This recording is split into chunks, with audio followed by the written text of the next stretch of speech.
সে পরামর্শে আবু জাহেলের কথা অনুযায়ী পরামর্শ হলো যে আজকে রাতে সাল্লাল্লাহু আলাইহি ওয়াসাল্লামকে কতল করে দেওয়া হবে এবং ইসলামের কাহিনীকে শেষ করে দেওয়া হবে। নাউজুবিল্লাহ।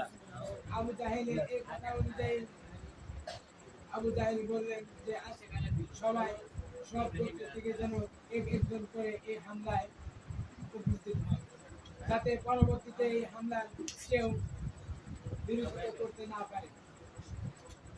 তখন আল্লাহ তাআলা হুজুর সাল্লাল্লাহু আলাইহি ওয়াসাল্লামকে এই নির্দেশ দিলেন। তখন হুজুর সাল্লাল্লাহু আলাইহি ওয়াসাল্লাম এই নির্দেশ পেয়ে সেই রাত্রিতে হিজরত করার জন্য ইচ্ছা করলেন।